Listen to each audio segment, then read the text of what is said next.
Imagine entrar em um laboratório de prestígio em uma das maiores universidades dos Estados Unidos, no ano de 1939. Diante de você estão 22 crianças. Elas não cometeram nenhum crime, não escolheram estar ali. São órfãs, vulneráveis e sob a tutela do Estado. E do outro lado da mesa, cientistas renomados decidiram usar essas mentes em um desenvolvimento para testar uma teoria perturbadora. Eles queriam provar que a gagueira não era uma condição de nascença, mas sim algo que poderia ser induzido, ensinado e forçado através do abuso psicológico. O que se seguiu nos meses seguintes foi tão cruel, tão devastador, que o próprio laboratório tentou esconder os resultados por mais de meio século.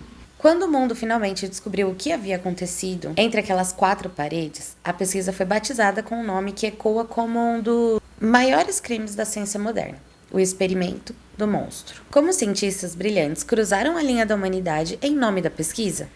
Qual foi o destino dessas crianças que tiveram suas vozes permanentemente silenciadas? Hoje, nós vamos descer aos detalhes mais profundos, revelando curiosidades de bastidores, os relatórios médicos ocultados e as teorias científicas que moveram essa atrocidade. Vamos entender a história real por trás do estudo de Davenport, Iowa. Sejam muito bem-vindos à História com Fofoca. Meu nome é Larissa e eu vou acompanhar vocês no vídeo de hoje. Antes da gente revelar os bastidores desse experimento chocante, clica no botão de se inscrever, ative as notificações.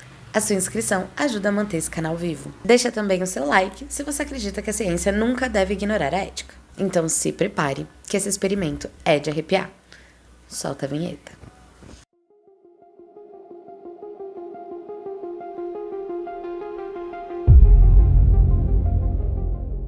Para compreendermos o experimento do monstro, precisamos entender o homem por trás dele, o Dr. Wendell Johnson. Johnson era um dos principais patologistas da fala dos Estados Unidos e lecionava na Universidade de Iowa. Ele tinha uma obsessão pessoal com a gagueira por um motivo muito claro. Ele próprio era gago.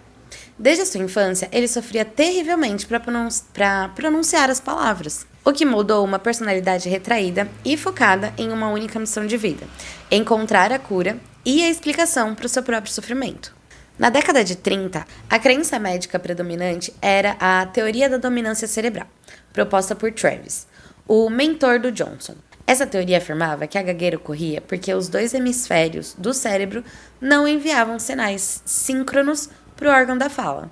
Johnson, contudo, discordava veementemente dessa teoria.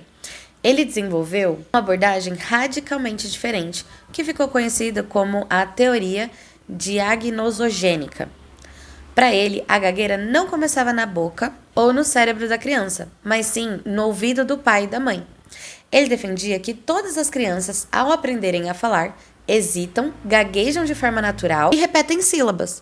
Mas se um adulto hipercrítico rotulasse severamente aquela hesitação normal como gagueira, a criança desenvolveria uma ansiedade paralisante, tentando sempre evitar o erro a todo custo.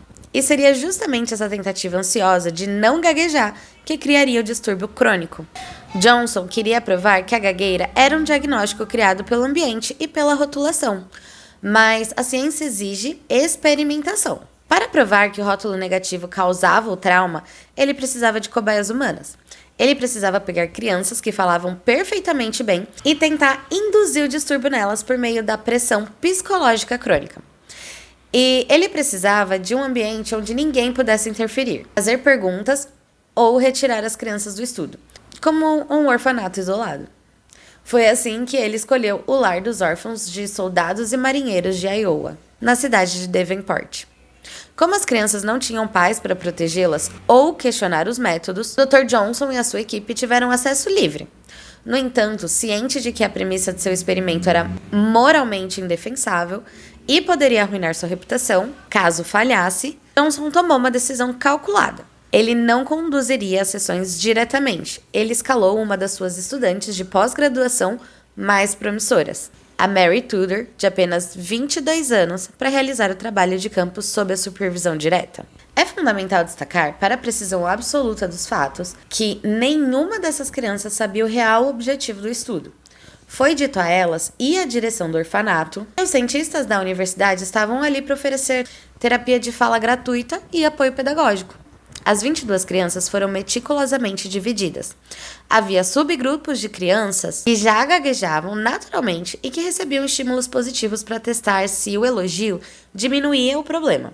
Mas o núcleo do terror ético residia no grupo das crianças saudáveis. 6 crianças que falavam de forma absolutamente impecável foram separadas e rotuladas como o grupo 2A. Elas foram escolhidas a dedo justamente por não apresentarem nenhum vestígio de hesitação na fala. O objetivo científico com esse grupo era assustador: destruir elas psicologicamente até que começassem a manifestar o distúrbio. A metodologia aplicada no grupo 2A se baseou em um condicionamento negativo implacável. Durante meses, a Mary viajava de Iowa City até o orfanato em Davenport, se trancando em salas silenciosas individualmente com essas crianças.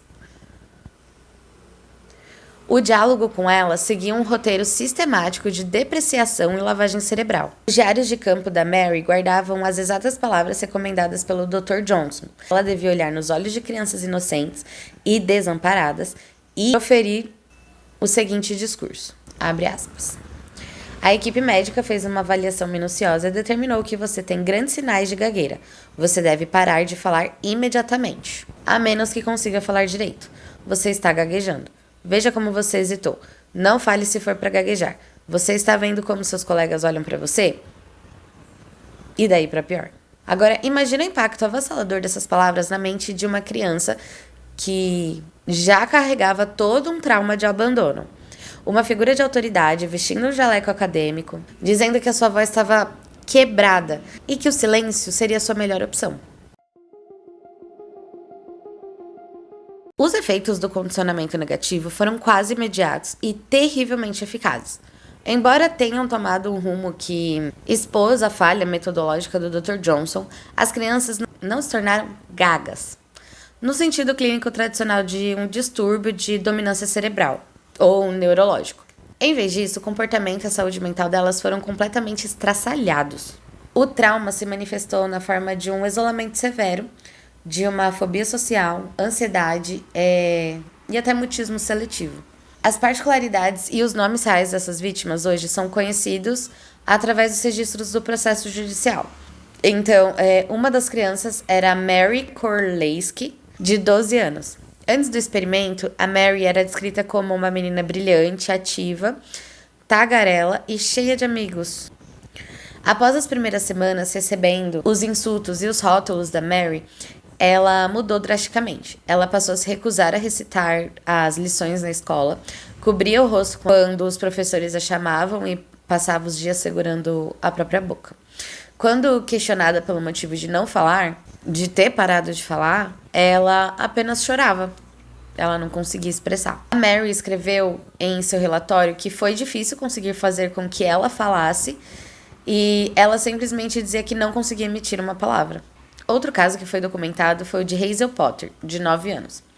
Hazel tornou-se profundamente retraída.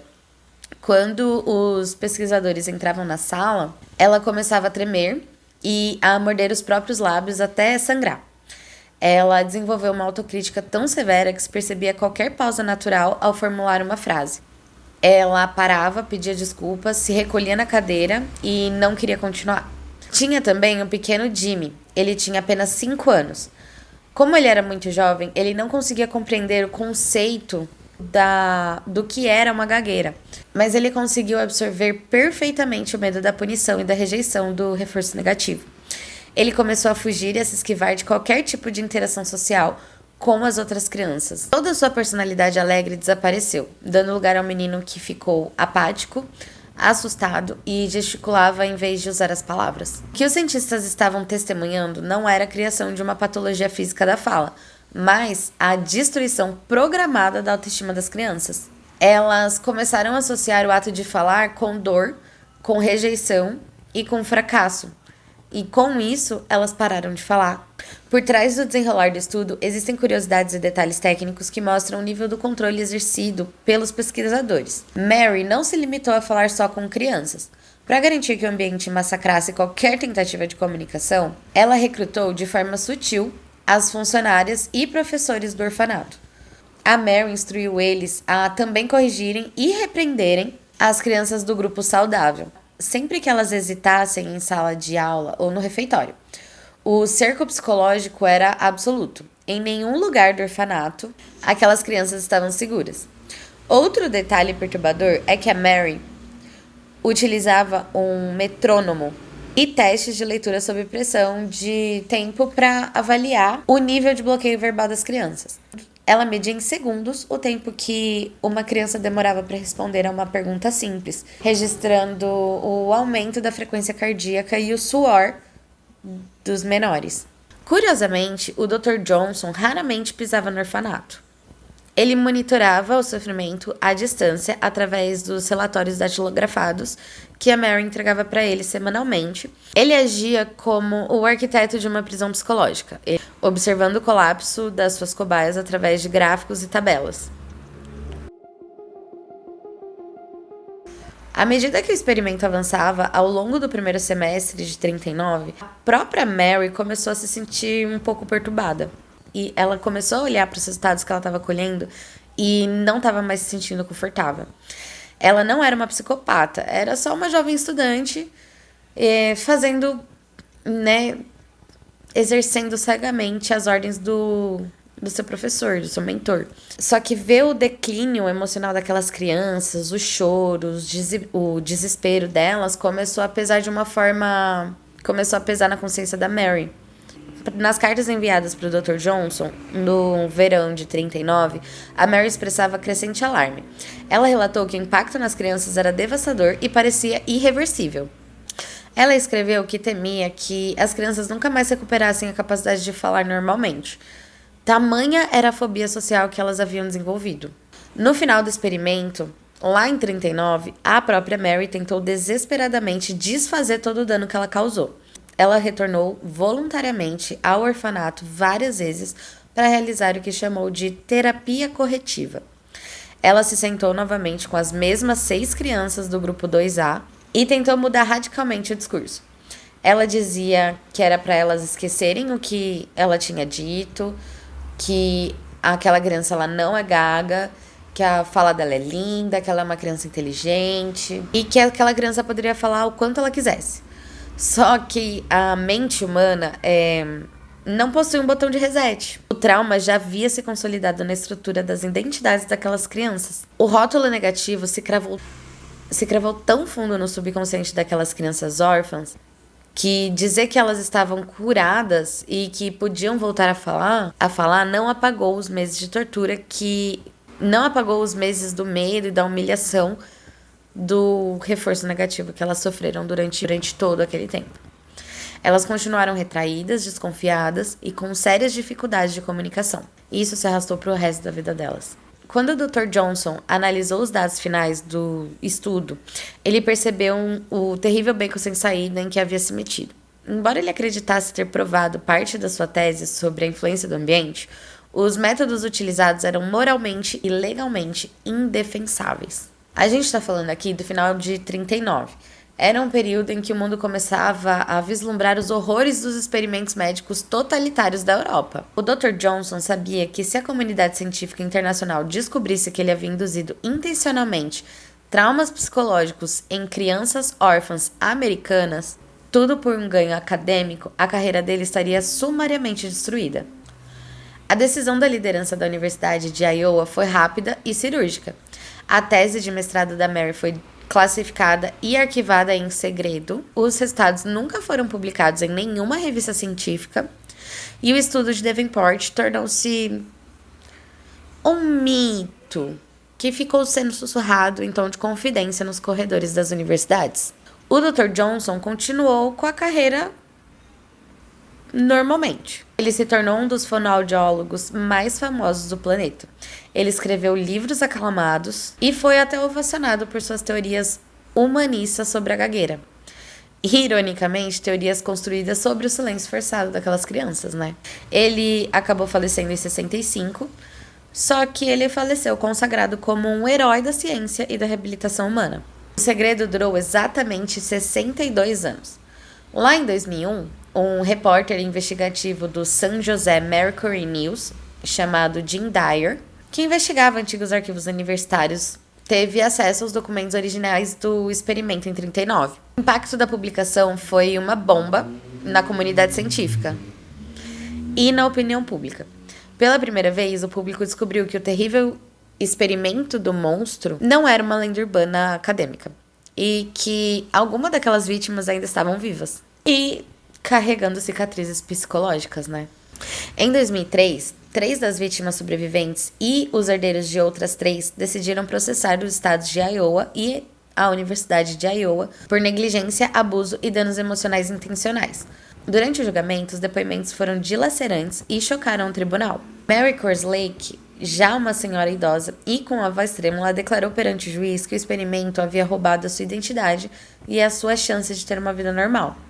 Ela passou a vida inteira evitando conversas, sentindo uma vergonha inexplicável de falar e incapacitante sempre que tentava expressar um pensamento, mesmo que esse pensamento fosse simples.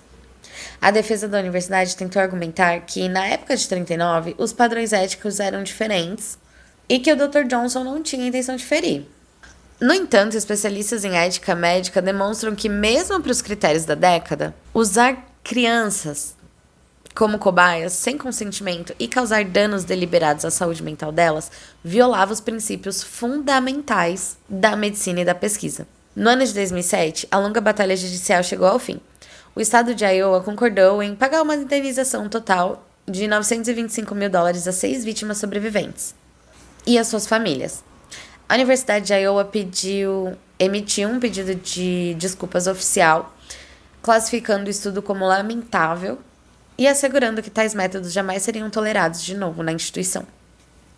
Esse experimento permanece como uma das páginas mais escuras e instrutivas da história da ciência. O Dr. Johnson buscou obsessivamente libertar o mundo de um distúrbio da fala, mas, no processo, ironicamente, ele criou o pior tipo de silêncio. Aquele silêncio que é gerado pelo medo e pela dor. Que a história dessas 22 crianças de Davenport nunca seja esquecida, para que a ciência lembre para sempre que o valor de uma vida humana é maior do que qualquer tese acadêmica. Enfim, o vídeo vai ficando por aqui. Eu espero que vocês tenham gostado do vídeo que eu trouxe hoje, do tema que eu trouxe hoje, apesar de ser um tema um pouquinho pesado. Mais uma vez eu tô testando um novo formato aqui pro canal, onde eu apareço mais. Dessa forma eu consigo mostrar pro YouTube que eu não sou IA. Eu até tentei fazer aqui um cenário um pouquinho diferente. Na verdade, eu só sentei na frente da minha estante, mas eu posso arrumar ela melhor. Vim aqui de novo para pedir para você deixar um like nesse vídeo, se inscrever no canal se você ainda não é inscrito e ativar o sininho de notificações para não perder nenhum vídeo. Eu espero que vocês tenham gostado desse novo formato, é o formato que eu vou tentar fazer daqui pra frente.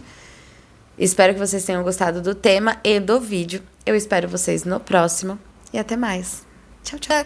Foi uma fofoca boa, tá? Tô ouvindo. Beijos, meus amores. Tchau, se inscreve no canal. Se inscreve na História com Fofoca. Tchau.